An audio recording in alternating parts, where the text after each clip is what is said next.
You are listening to Missed Apex Podcast Miami, and I think Matt can do it a little bit more glamorously than I can. It's my turn. Yeah. You are listening to Missed Apex Miami. Now I feel like I should. Actually, we're in a hotel, and now that. So I'm going to do it closer to my No, mic. I've embarrassed him. This is what it is. You are listening we to. are English, you know. You can't do this. I'm going to be more British. In fact, we're here with Joe Saward. So we're inside F1 with Joe Saward in real person. You can do us an intro. Give us a. You are listening to. You are listening to Inside F1 With Joe Saward. with Joe Saward. That's People me. might Yes, not hello. know. In fact, we've never done that kind of cut thing with you where we go, Joe, can you say, I'm Joe Saward and I listen to Missed Apex Podcast. Well, I'm Joe Saward and I'm in Missed Apex Podcast. Yeah, I know, but then Does it that mean makes I have it to feel... listen to it as well? We want to borrow... Don't give away the secret. We want to borrow some of your credibility. That's the whole point of you being here. Given that I disagree with everything... No, that's wrong. You disagree with everything I say. I'll take your word for it. I thought you were just being provocative. No, not. See, this is it. So people think. Someone said to me, Andy, who does the kids' books, the red. Andy, Red Racer. And he said to me, he goes, "Oh, I love it. You know, you're always sitting there picking a fight with Joe." So I'm genuinely not. I'm just saying the things I think, and statistically, they happen to all be wrong. So I'm just awful You're at not knowing the only things. one who does. The thing is that Formula One is a very complex business, and it's not as easy as it seems. Sometimes I get a lot of people on Twitter saying very obvious things, which are, for me, obviously wrong. But that's because I know the subject too much, maybe. But I do know the subject rather better than because I spent my life doing it. So if I don't know, I'm stupid, aren't I? And the news cycle is very interesting. So you'll start to get the little rumours come through, and whereas as a grown-up journalist, you're embargoed. And some places, like people who run certain forums on social media, for example, or idiots like us who speak to Derek's in the teams, we get a snippet of a story and then we're not embargoed, so we just go blur, we blurt out. We're not embargoed very often. The point is that we like to verify things before we just spout them out. No, we don't do that. We don't do that at all, do we, Matt? Like, not even a little bit. We don't really play that. We are, as professional journalists, that is what we have to do. Now, we can go, lots of people do actually, more and more actually, supposed journalists are just going without checking anything. But I work on the principle that you should always check before you write something. And that's why sometimes, for example, with the Adrian Newey thing, I was very quiet while everyone else was getting very excited. And because I wanted to make 100% sure that it was going to happen. When I got to that point, then I was happy with saying, yes, it's probably going to happen, yes, it's going to happen. Now, where's he going to go? That's another question. Well, I think we'll start off with Adrian Newey, but it is interesting that it's a race to get stuff out, and There's a race to get stuff out, but accuracy. I know you have T-shirts saying we were first. Wrong, but first. But where I'm working, it is about being accurate, which is why people buy my information. Because I'm accurate and give good context. I hope I give good context, but enough people think I do to make it willing to be paid for. Well, not today, because everybody's very unhappy with you, Americans especially, about your interpretation of what Congress is saying with Andretti. So we'll cover that today. Also some news about Sanchez, got Newey, we've got rumours about Max Verstappen and meeting Mercedes that's been rebuffed by Toto Wolff. But let's start with that Adrian Newey story. It's the way it got leaked is like everything now. It seems to come out a little bit early, and it seems very clear that it's because it's been confirmed now, but it was clear that the reason is that he was unhappy with Red Bull, not because he particularly wanted to go somewhere else. So I want out, now I'm thinking what to do. I'm not sure that's entirely correct. See, it's happened again. I've said a thing and it happens to be wrong. No, I'm not saying it's wrong. I'm saying it's not necessarily entirely correct. I think he's been, ever since the middle of 2021 when he fell off a bike and he landed on his head and he fractured his skull, and he was not massively involved in the 2022 car, which was, the big success. And I think that as a result of that, within the team, there was a sense with which, Newey wasn't as involved in this one as he was in previous cars. Yeah. And therefore, are we giving him too much credit? And so then there's a pushback on that from Adrian himself, sort of going, well, hang on a minute, I'm the boss here. Now, I'm not saying there was no input. And I'm not saying there was no input in the 23 car either, but what I'm saying is that the dynamic changed a little bit. And, you know, because Pierre, the other guys are really quiet about it. They don't bang their own drums, but Pierre Vacher or Wache, you have to call him, it's not a V. Okay. He comes from the north of France where they have a curious naming strategy, but it's Wache. And there's a guy called Enrico Balbo who is the chief aero. And these guys are very important, as well as Adrian. Adrian may set trends and philosophies and all the rest of that to a lesser or greater extent. And we don't know this because we just live if you had to guess. So I'm going to give you a choice. You can either have Vacher. In 22, I would guess that it was Wache and Balbo. Okay, so I can offer you Vacher or Newey right now. Who'd you pick? Well, you'd be loath not to pick Newey, wouldn't you? You'd look silly if it goes wrong. Not necessarily, because everybody in Formula One has what you would call in a supermarket a sell-by date. Yeah. And some people just leave before that happens, some people don't. And some people think, you know, a lot of people think that Alonso might be past his sell-by date, but he's not, is he? So we don't say that here. Joe at internet.com. I get to say, don't worry, everything I say gets, you know, the Mexicans go mad, or the Spanish go mad, or Lewis Hamilton fans go mad, or the Dutch go mad. It's just be like me and don't have any opinions. Yeah, but that's actually not very neutral. That's not what I'm here for. I'm here to try and tell you what's happening, so I have to have opinions. Anyway, so you know, the relationship between Newey and the team is slightly different. He spends a lot of time not in the office, which was not the case before, to the same extent. He has different interests, so he's moving along in his life, and things change. And you know, for example, I was talking to somebody the other day. I said, I love those new side at the beginning of this season, the new Red Bull side pod, beautiful thing. Yeah. I said it's absolutely beautiful, and the person I was talking to just smiled and said, yeah, that wasn't Newey.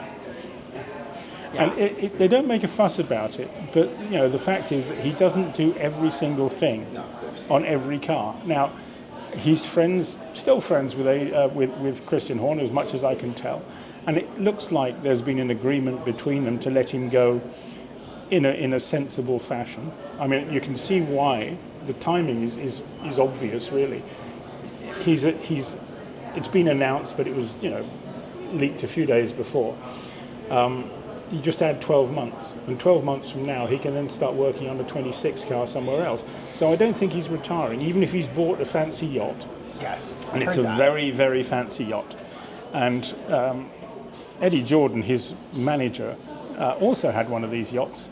So this is the thing, Eddie Jordan is his manager. Yeah, it's odd, isn't it? When Eddie Jordan gets interviewed about Newey, he doesn't lead it with, Newey's manager. He's just really sketchy. Well, no, I don't think many people know or knew that Eddie Jordan was Adrian Newey's manager, because what did he have to do? Nothing, really. You know, so, and they're mates, and they go cycling together when they're in wherever. South Africa mainly. Yeah.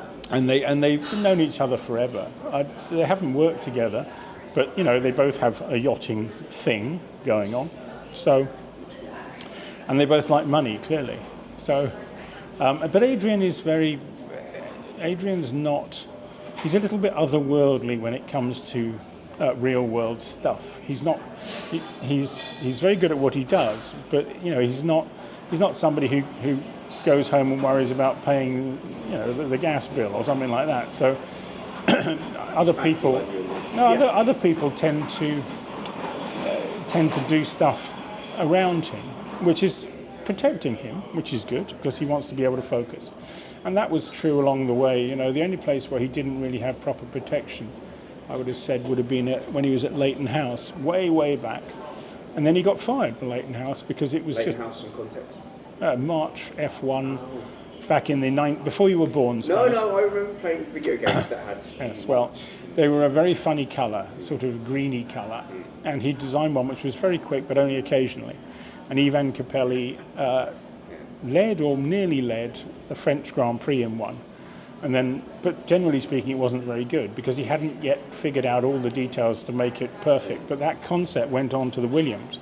After he got fired, Williams picked him up, and Patrick Head did the role of sort of protecting Newey to get on and let him get on and do it. And then at McLaren, there was also a sort of network of protection for him, and obviously Christian Horner did it all at Red Bull. So, I'm not saying he can't do it, but it's not something he ever wanted to do.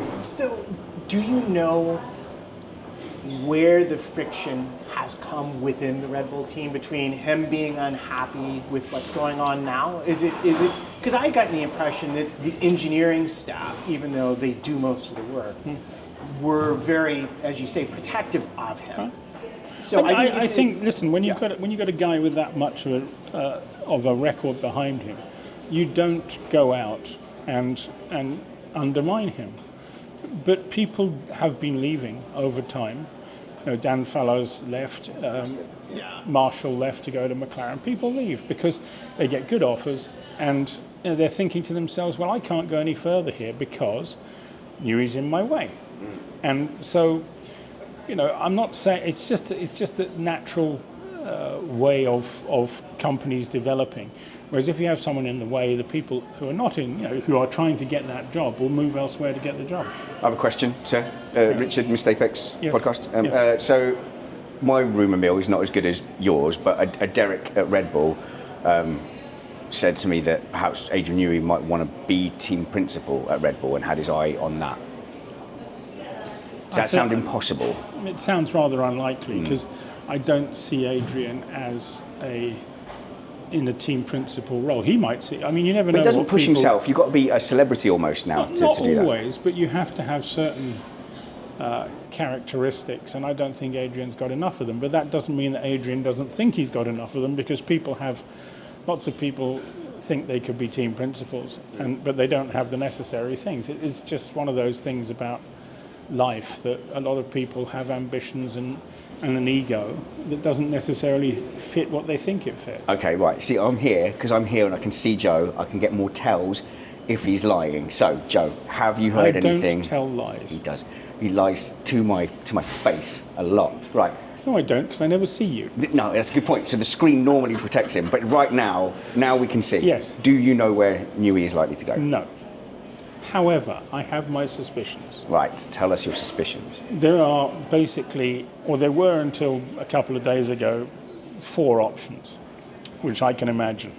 There may be other options that I can't imagine, but one is retirement, and I don't see that. The reason I don't see that, which you will have read in your JSBM newsletter this week, is because Adrian Newey has spoken about retirement. He talked to Bernie Ecclestone and Roger Penske, both of whom are in their 90s or 80s, 90s. Penske's nearly 90. And both told him not to retire. And so he has actually said, I'm not really into retiring because I don't think it's good for you. That's point number 1. Yeah. So he does want to go around the world on his yacht, which is, going around the world on a yacht takes about 2 years if you do it at a sensible pace. If you want to race around the world, that's another story, but you wouldn't. What's the point of going around the world if you don't see anything? So if he wants to do that, that was the argument, that this is what retirement's about. I guess when you have a big yacht like that, you can have a crew as well, and they can drive you around the world at the end of the day, but is that what he wants? I don't know. But if he doesn't do that soon, he's going to run out of time because he'll be 70, and Hang on, what does Mrs. Newey want? I have no idea what Mrs. Newey wants. She's very nice, but I can't say I discuss their future together. Because it would be useless asking me what I'm going to do when I retire. You just need to ask Nick, and she'll tell you. Yeah, well, there is that, which is also to do with the fact that Newey spends a lot of time in South Africa because she is a South African. And he was always very English before then, so moving elsewhere was not his thing. However... You don't want none of that foreign However, well, there's a little bit of that, but there's a reason for that. The second choice, I would say, everyone's talking about Ferrari. Okay, well, that's obvious, isn't it? Why would you go to Ferrari? You are 65 years old, and that is a job to fix. Ferrari is not something that turns into a winning team overnight. I'm sorry, have you not heard? Have you not heard? The Vasseur effect. He's changed everything. But what's Vasseur done? He's got Lewis Hamilton. What's Vasseur done? Sacked signs. He's doing well. No, he didn't get Lewis Hamilton. John Elkann got Lewis Hamilton. The fact that Fred Vasseur was there helped, but John Elkann did the deal. Now, the point is that what Vasseur has done so far is actually just to be there and not do very much, which has given the people there confidence to do more. Vassar has an interesting way of managing things, which is very hands-off. It's not like Binotto, who is hands-on. Now, will that work? We don't know. Will that attract foreign engineers? Probably not, because Fred Vassar's activities at Sauber were not massively impressive for 4 years. Then he turned up at Ferrari because he's mates with Carlos Tavares, who is the boss of Stellantis, which John Elkann is the chairman of, as well as being chairman of Ferrari. So all the whisper, it's the old boy network. I think you're being cynical. I think I'm not being cynical. Because that's the reality. No. I totally see that. So Fred has arrived there. The other thing which is totally weird for me, and I have had conversations with Toto about this, is that Fred Vassar was Toto Wolff's best man. How the hell does that work? And he's just fully nicked. I mean, Hamilton. how you've got Actually two his guys best man? Yes, actually his best man. So they're two great mates who used to share an apartment together in It's Rosberg, Hamilton, only team principals. I just have to think though, like, how much would I screw you over if I really needed to and I thought it benefited me? Yeah. I think it's easier than you think. It also depends on the reciprocity, reciprocity, whatever it is. Right. Toto can probably accept it from a business professional point of view of getting a knife in his back from Fred, but we've got to see how it works the other way. Anyway, the point is, Ferrari has been a basket case for 20 odd years, and nobody has been able to fix it. Do we honestly think that an aging Lewis Hamilton and somebody who's got 4 more years before they can really, well, maybe not 4, maybe 26 they can do something, okay? But even so, it's a long time when you're 65 years old to be going into that and thinking you're going to win. Just because Joe's phrased that as a question, I just want to say, yes, Lewis Hamilton's still got enough. And secondly, I think Newey can go in there. If he's able to do things in 2025, the main thing he'll do is see stuff that's stupid, the low-hanging fruit, and just grab it. And he speaks Italian fluently, of course, to explain it to them. It's all hand gestures, he'll get I it. have a different question for you about this, which is, you said, and it has long been said to be true, that one of the biggest problems at Ferrari is all the English engineers don't want to move there. And we've seen it in the past, people... But they don't want to go to Sauber either. They don't want to go to AlphaTauri, except... If Newey is there, would that maybe change the equation for them? That's the question I have. Among the youngers.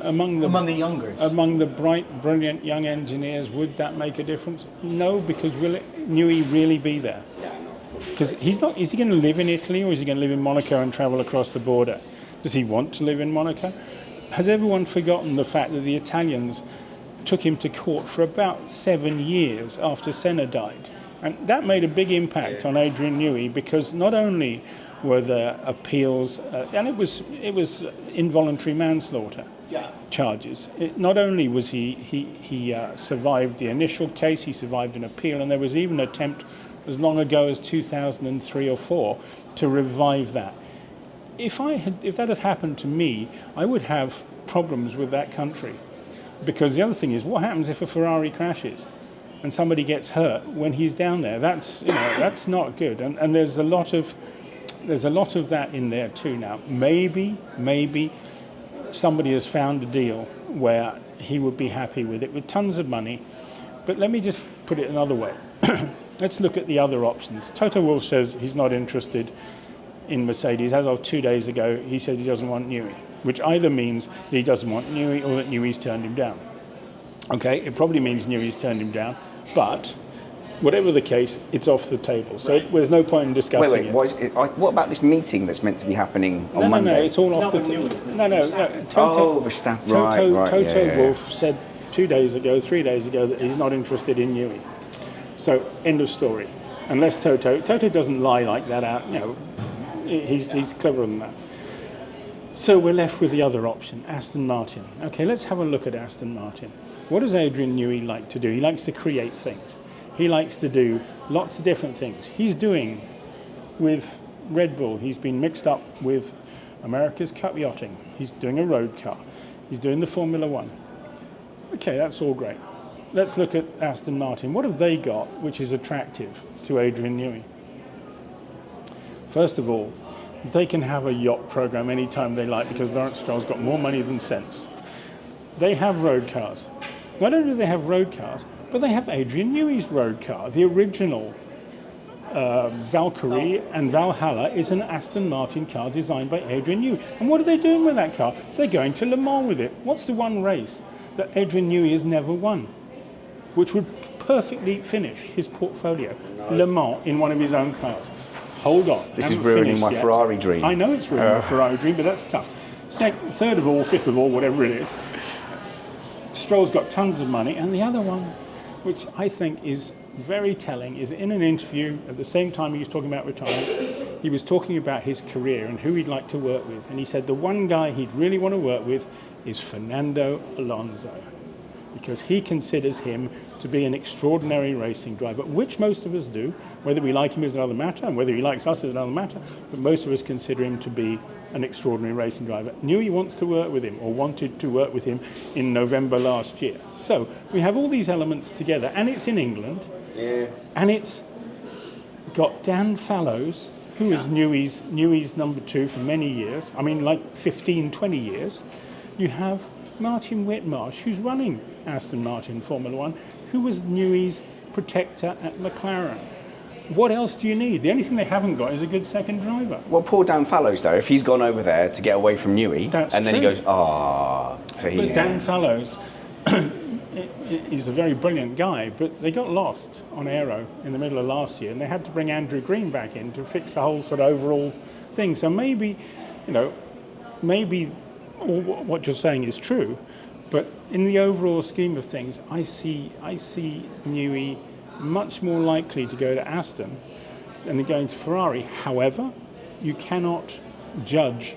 Human nature is a weird thing, as I said before, and Adrian Newey might actually believe that he can fix Ferrari. See, I need to get this show out quickly because the news moves so quickly. I want that prediction to be hot and fresh. That's good. No, But it's not a prediction. What I'm saying is these are the facts. Now, you then decide which of the one makes more sense. If money is not the option, and if you want to have all these other elements that Adrian has. Well, let's all guess for clout. But winning Le Mans to Ferrari me, could win. yeah, but They that's not his car.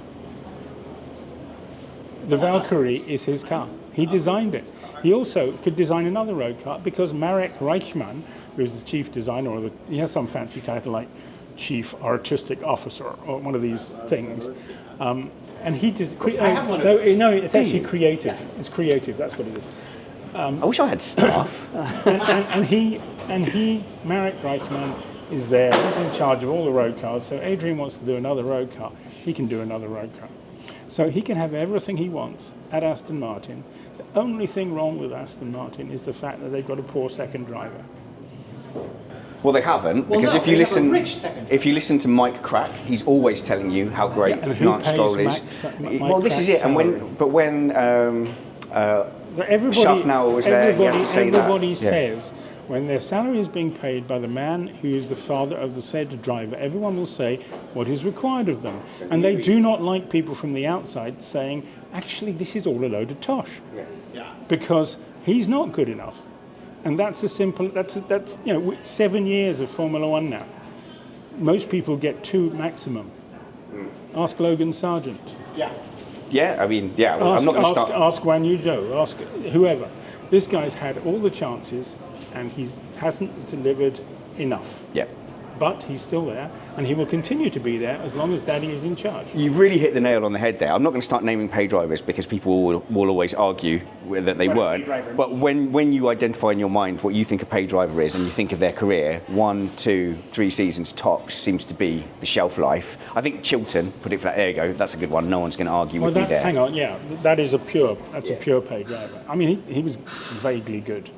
But Guan Yu Zhou is good enough without the money. Logan was very good, but he's just not the whole package. And it takes 2 years or 1.5 years in Formula One to figure out if you're the whole package. In the case of Nick de Vries, for example, Red Bull figured out that he wasn't the whole package, and they should never have hired him in the first place. And so that took about 10 minutes, and then it's like sort of straight away, wasn't it? And they were openly, God, forget how savage that was. He was still driving for the team, and Marco was doing interviews. He was a mistake in the first place because he did one thing, and this is something that Marco does quite often. which he sees one extraordinary result, like Perez winning in Bahrain during the COVID, which was an extraordinary result. Perez catching straight here for no reason. Basically, that was the reason why Marco hired him. And he's been, to some extent, disappointing ever since. Now, Marco hired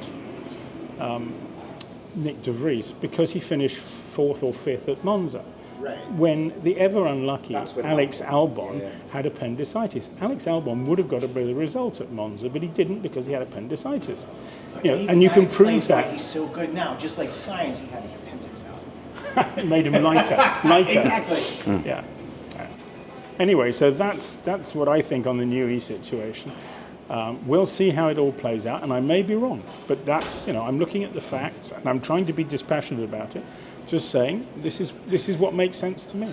And speaking of things you're wrong about, that gives us a nice segue into Andretti. Oh, what am I wrong about? I know you've been arguing all morning on Twitter, but I haven't been arguing I've just been pointing out. Correcting people. Well, I haven't been correcting people. I've just been saying, do they honestly think that Liberty Media has gone into this whole process without looking at the legal implications thereof? The fact that a few congressmen write a letter may or may not be significant, but you think they haven't already looked into all the possibilities? Okay, it feels like a big intervention. Can you at least, we can at least say that? I don't think it does, because it's a letter by a handful. Okay, they say these people are on important committees and they come from constituencies where there's GMs everywhere. So, you can make up that argument that California is not on this list, nor is, California is the state with the most representatives. New York isn't on the list, So it's all very well saying this is everybody, but it's not everybody. It's a selection of people they managed to get to agree to it. Fine.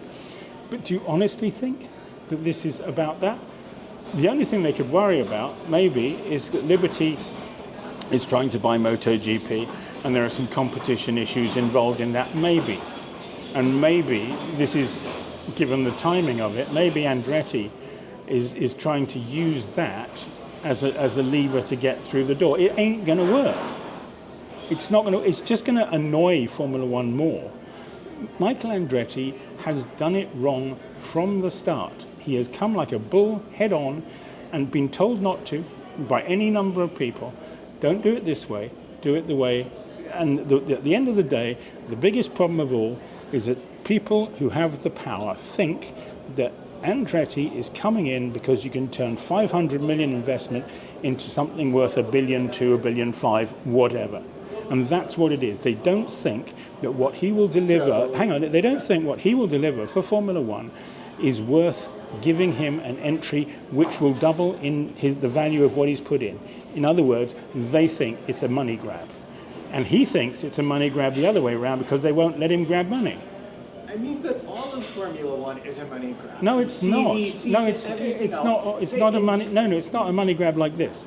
This is investing 500 mil and getting 1 point whatever you can sell the team for value later on. And it's not necessarily Michael. It's the people behind him, the Guggenheims and these people, who are looking at this going, "Whoa, this is a good chance here to make a pile of money," which is fine. But they should have done that when Sauber was available, and Michael nearly bought Sauber, but he messed around and didn't get it done. Can I ask you about that? Yeah. Because what I heard was that they actually decided to raise their price on Andretti, and they figured they were better off spending it on their own entry rather than buying. Well, that was a wrong decision, wasn't it? At the end of the day, it's a wrong decision because he's not in Formula One and Audi is. And that's very simple. So it's got nothing to do with everyone hating America, because, as I keep pointing out, Liberty Media is an American company full of shareholders who are American premium, all these bond companies and retirement homes and all the rest of this stuff who invest in stuff. It's an American company. Americans are not keeping Americans out of Formula One because they're foreign. Do you think people make a bit much of how much the governments and authority? Because constantly, Matt, you're going, but the EU doesn't like such and such a thing. But is it? Does the EU, does Congress, does it really want to put time and effort into what a single sport is doing? I think sometimes they might make the right noises, but do they ever really do things? Listen, there was a deal between the EU and Formula One in 2001 which settled these are the rules. Ah, right. And since then, nobody has... Is that public? Yeah. That's all. There's a solution. You don't read, both of you, for the last time. I don't read. Your newsletter doesn't have enough pictures in it, and you just send me random excerpts of things. Yeah, well, what can you do? Send me pictures or a video of you explaining it. I will send you. Send you a cartoon version of Macbeth. So you can Macbeth. So you can read the classics. But they have a set of rules. So basically, if they don't stray out, they have a set of rules which is agreed between them, and if they don't stray from those rules, then it's fine. Now, if Andretti wants to go to the EU and claim this, that, and the other, he can. But the chances are they'll go, bah, well, whatever. Or they'll go, yeah, you might have a case there, and 3 years later you'll get a result, which is, might as well just wait until 2028. The other question, which nobody over here ever mentions, is the fact that, is GM doing the right thing going with Andretti? Because if I was coming with a new engine to Formula One, I would go with a proven team. Because then you know if your engine's wrong or if it's the team that's wrong. If you come in with a new team and a new engine, you're setting yourself up for a fall because you won't know who's getting it wrong. So, if I were GM, I'd come in with McLaren. They're the ones that'd be begging at the door for an engine, or with Williams. They just want their own engine. Everyone wants their own engines, and we're going to have an Aston Martin Honda, which is completely, totally bizarre, but that's the only way they could do it. So, I'd like to talk engines, if that's all right, Joe. You Joe. can talk engines as much. So this they're those big noisy things in the back. Yeah, well, which aren't as noisy as they used to do we be. still have to call them power units after 2026? Yes, you do. Because we can't just go back to calling it an engine. It's got a battery, that's right. Okay, but it is it's reduced, so it's not as hybrid. The engine has a motor in it, an electric motor. So the ICU is the engine, and then it's got a generator, motor, and it's got batteries and generators. Well, it's not generator. It's got that motor. It's got inverters. All this kind of stuff. But basically, it's a power unit, not an engine, because the engine is part of a power unit. Okay, but the reason I want to specifically talk about engines is with Ford coming in to do Red Bull and all these rumours of Verstappen. Yeah, well, I don't know why we're not keeping them out, because they're American. That's terrible. Throw them out. And then Antonia pointed out on the last on Sunday's show, she was saying, isn't it convenient that all these people are jumping ship as Ford is coming in, and we're sort of imagining a link there? Is it possible the Verstappens are looking at the reports of pretty public reports of the Ford engine blowing up a lot at the moment and going, we don't want to be here? And that could be a reason for Adrian Newey leaving too. Yeah, well, that's what she was saying, wasn't it? But the fact is that nobody knows. Yeah. Nobody knows who's going to have the best 26 engine, and you can't know. But unless 20... No, you can't know. You can play the odds. No, you can play the odds, but you can't know. You can't know for sure. And at the end of the day, if people are changing their careers based on what might happen in 26, this is why the end of 26 is the time when there'll be lots of changes, when people know the pecking order and they know what's good and that's when there should be. But now we've got this stuff going on before then. Now, if Adrian's left because he doesn't think the engine's any good, I've been around the engine facility in Milton Keynes, and it's as good as any engine facility I've seen anywhere else. Are Ford involved in that, the Red Bull powertrain? Well, are they coming in yet? Yeah, they're involved in the electronic side of it much more. They're not actually involved in the battery side. Yeah, but if you go there, you walk around, they've got everything you need. They've got all the dynos, all the rigs, everything. You walk around, you see people from Mercedes, you see people from Ferrari, you see people from AVL in Austria, who are this consulting firm that have done work with lots of people. There's lots of stuff there. There's lots of money there. There's huge investment there. So, is it going to be correct? Is it going to work? Who knows? Is Mercedes going to have the best engine? Could Renault come up with the best engine? No. What about Honda? Hang on. Why not? Well, because Renault have just been Renaulting for ages, engine-wise. They've had an underperforming... Yeah, but then you've got to remember, for at least 10 years, they had the best engines by a long way. Now, admittedly, I would eventually. No, not eventually. Yeah. They had from 1991 onwards. Oh well, if you're going back to the 90s, we're talking about a massively successful until the end.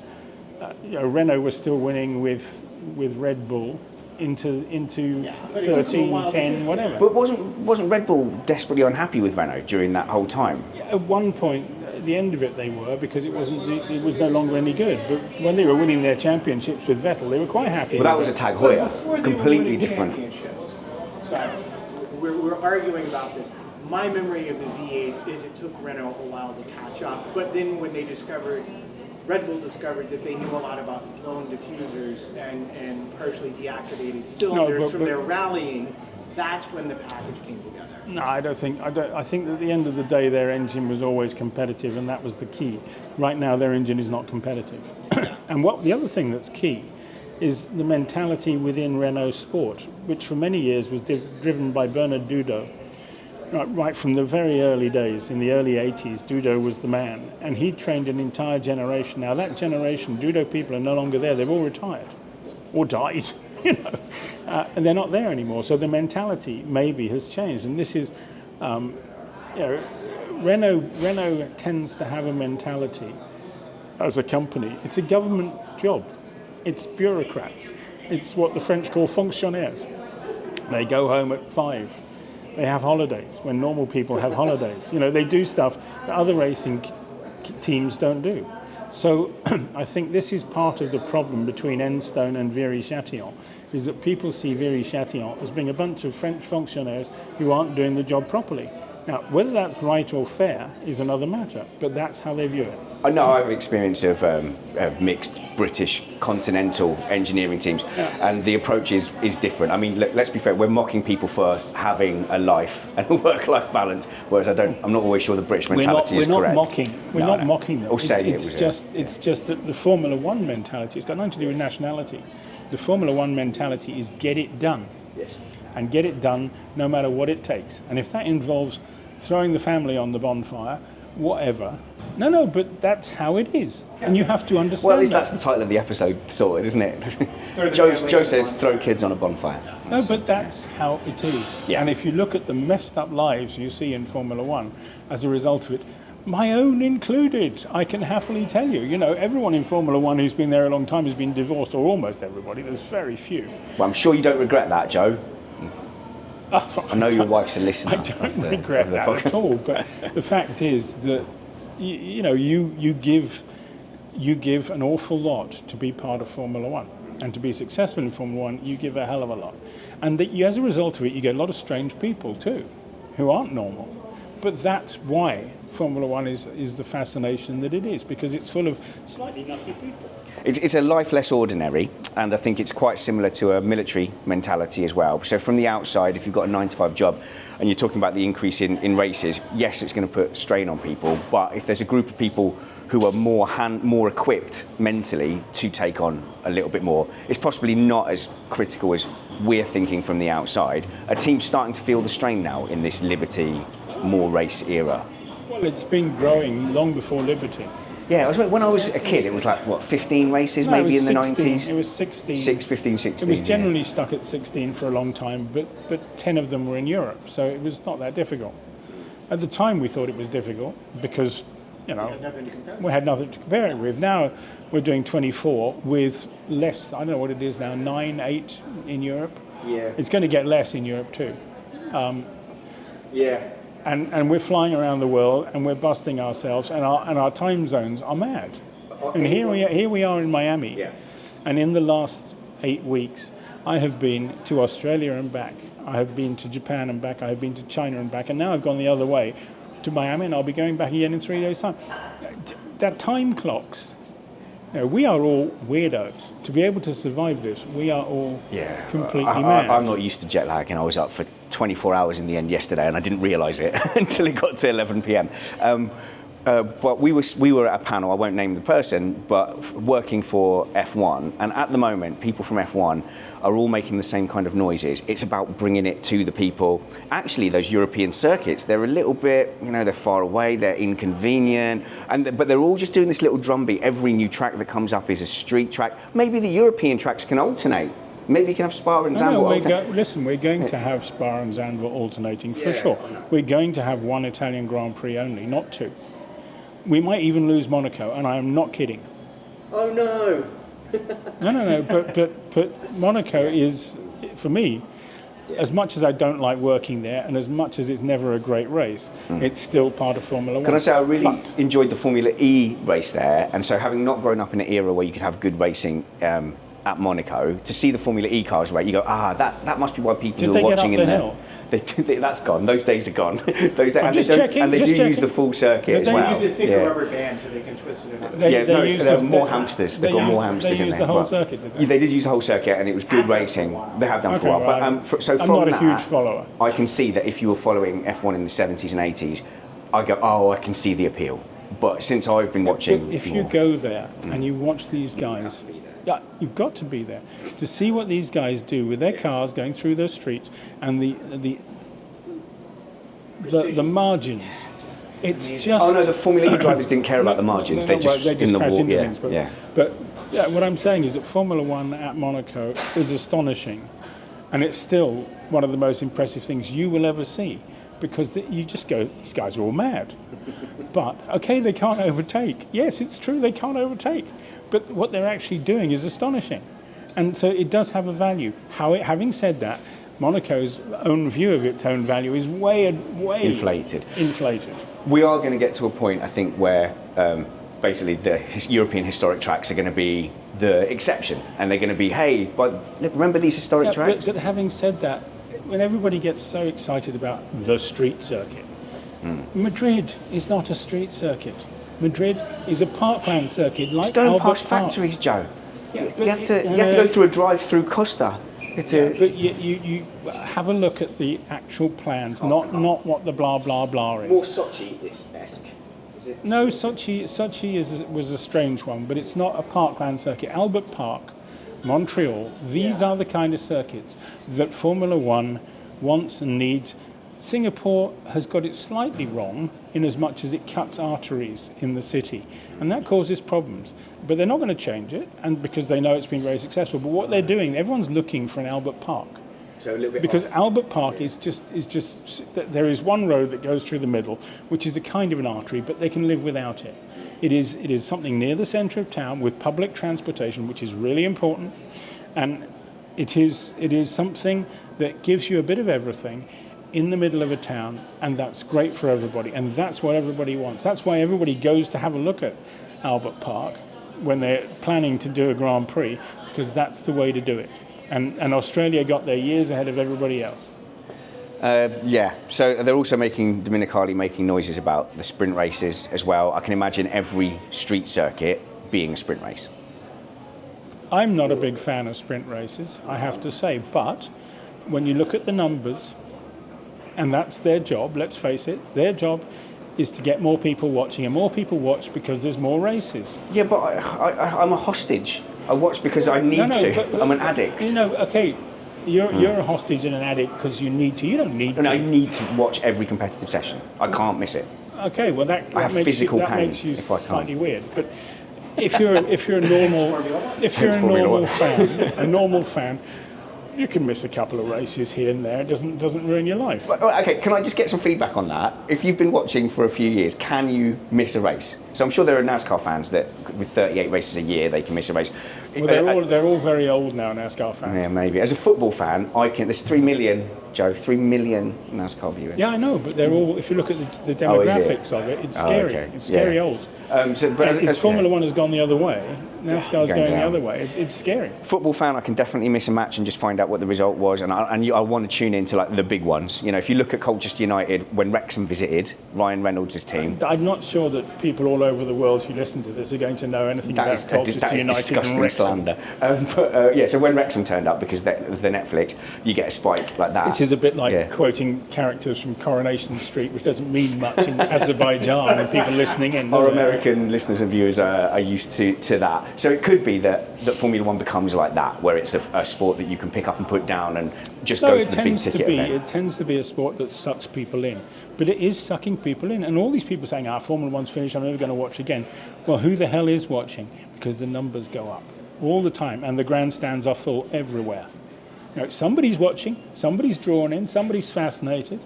Okay, maybe they don't stay because they don't do what NASCAR does and throw a yellow 2 laps from the finish so they can have people crossing the line this far apart, which is all bull. Sorry, I can bleep that. But, you know, at the end of the day, there's a tradition of sort of circus behaviour in American racing, where and they try in Formula One to be a little bit more. see it. I will just point at IMSA, for example, or SCCA, and say, perhaps not all. NASCAR has always been more about the show, and that goes back to the senior. Yeah, and I have to say also that they do the same kind of thing in IndyCar, a little bit less, but they still do it. So.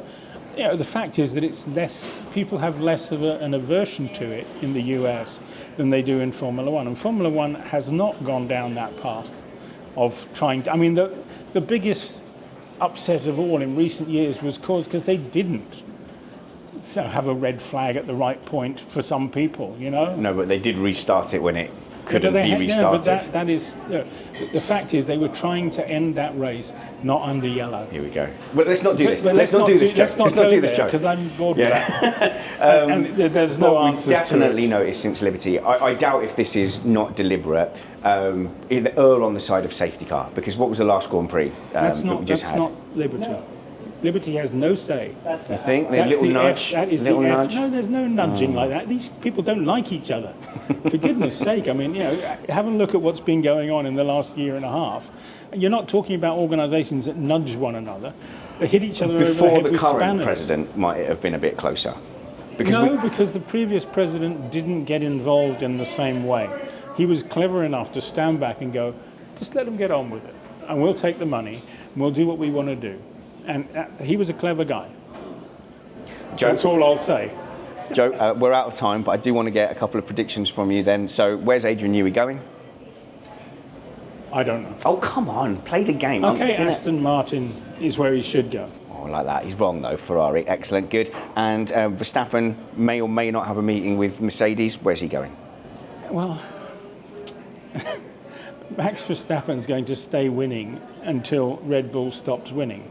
So he's going to stay there for 24 and 25, and he'll probably stay in 26 to find out if there's a winning car, and then he'll be in the perfect position because he will be in demand, whoever's got the best engine.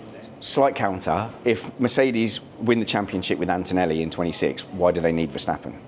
That's the gamble. Well, that is the gamble. But then again, Antonelli, long way off, Bigger gamble.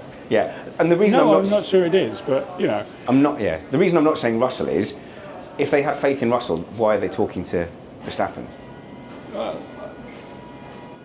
At the end of the day, you've got to look at all these things. It's comparative, and George is a very good number one, but is he the magic man, the one who comes along once in a generation?